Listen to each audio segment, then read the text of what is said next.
गाली दे दिया था। हाँ, तो वो मैम दूसरी मैम को बुलाई, आरती मैम को। आरती मैम ने उसको मारना शुरू किया। हाँ, तो वो रोते कौन मैम को गाली दिया था? शिवानी मैम को।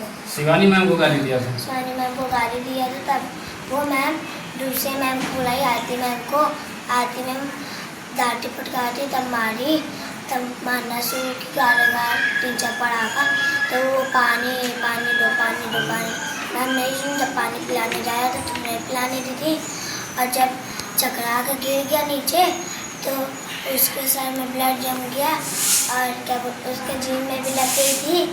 और तब जीभ में जब लग गई थी तब जाकर उसके मुंह पे पानी छिटकारा।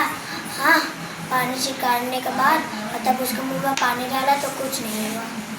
नहीं, इन लोग को डुल नहीं रहा था, कुछ नहीं, बस ऐसे ही अटक के ऐसे खड़ा बैठा था, ऐसे आँख ऊपर करके। क्या नाम बेटा तुम्हारा?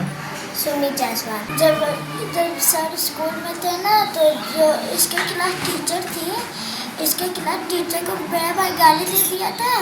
तो इसकी क्लास टीचर मेरे क्लास टीचर को बुलाई, मारी थी। फिर जब बेंच पे जब रो रहा था तो बेंच पे बैठाई, ऐसे बैठाई थी। जब वो चकरा के गिर गया, जब उसका आँख ऊपर हो गई थी तो फिर से उड़ गया। पानी मांग रहा था तो कोई नहीं दिया, मैम जी भी नहीं सुने। जब मैम जी नहीं सुने तो फिर से गिर गया। जब बेहोश हो गया तब उनके मेरे भाई के मुंह पे पानी छिटकाई थी। और जब सांस जब फूली भी, इसकी पूरी होठ पूरी सूखी थी। जब पानी पिलाई तो अंदर ही नहीं जा रहा था। और उसके बाद वो हिल डुल रहा था कि नहीं? नहीं हिल रहा था। देखिए, महेवा स्थित एक विद्यालय में एक 4 वर्षीय बालक की विद्यालय प्रशासन के माध्यम से उनके परिजनों के पास सूचना पहुंची कि वो बेहोश हो गए हैं। उसके पश्चात जो है तत्काल परिजन और विद्यालय स्टाफ के द्वारा बच्चे को अस्पताल में भर्ती कराया गया। अस्पताल के बाद उसे अन्य अस्पताल में रेफ़र किया गया, जहाँ पे उसे मृत घोषित किया गया। उसके बाद परिजनों की सहमति से उसके पोस्टमार्टम हेतु SRN भेजा गया। इसके पश्चात परिजनों द्वारा एक तहरीर दी गई, जिसमें उन्होंने ये बताया है कि विद्यालय में उपस्थित 2 टीचर्स के द्वारा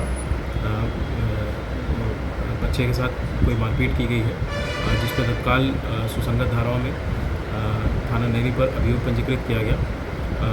परिजनों के द्वारा किसी प्रकार की उस तहरीर में किसी प्रकार के सेक्सुअल असॉल्ट इत्यादि की ऐसी कोई बात नहीं कही गई है। पोस्टमार्टम में एक चोट ऐसी आई है जिससे कि इस तरह की चीज़ों का की संभावना से इनकार नहीं किया जा सकता है। इसलिए पुलिस सभी बिंदुओं पर गहनता से इसका इन्वेस्टिगेशन कर रही है।